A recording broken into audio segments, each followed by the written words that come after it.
Threads of Memory, The Spaces Between Us, was a 6-week pilot digital craft project delivered online. One of the challenges involves sharing digital skills remotely through Zoom workshops. We aim to make an interactive digital craft book filled with patients' artwork and voices reading out lines of the poem The Owl and the Pussycat. Instead of using brushes, we applied the paint with pieces of card. They made lots of abstract marks. We tried image transfer using pages from magazines. The great thing about using magazines gave staff the chance to find out what patients liked. Salt crystals are sprinkled into blue and green watercolour because the poem had a sea theme. After this session, 2 gentlemen said that they could see a galleon ship in their artwork and they made up their own poem about it.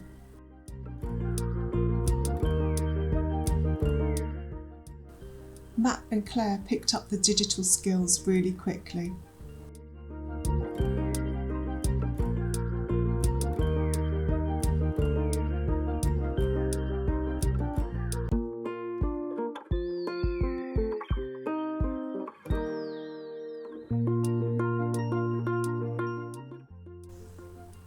So some patients have made some lovely collages and blue paintings became the book covers.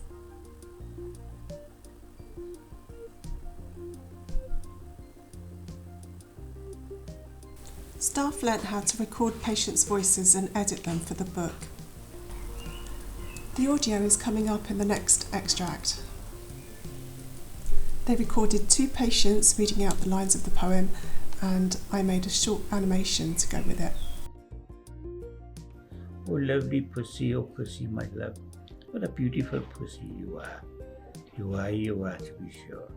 What a beautiful pussy you are. Pussy said to the owl, you elegant fowl, how charmingly sweet you sing. Oh, let us be married too long, we have but a tariff. But what shall we do for the ring?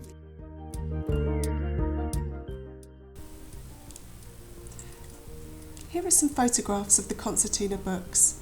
They were taken by staff as I was not allowed on site. Concertina books were an ideal medium for this project because many patients could add to them as the weeks went by. Touch sensors will be added so that when particular images are touched, you will hear patients reading lines of the poem. The interactive books will only be used by patients and staff on the ward as it's not suitable or safe to display the sensors in a public space. One patient's work before the workshops began, his work changed dramatically, and this is his work afterwards. He changed his colour choices and he had lots of time to practice using scissors with the staff. The book format works well along a corridor. They would be photographed as freestanding objects to make the most of their 3-dimensional sculptural qualities and then turned into high-resolution digital prints. Lamination would protect them against these high traffic areas and let them comply with infection control. By choosing a contrasting colour from the prints makes them stand out in an otherwise bland magnolia space. With thanks to everybody who's worked with me on this project, we've really enjoyed it and we've learnt so much from each other.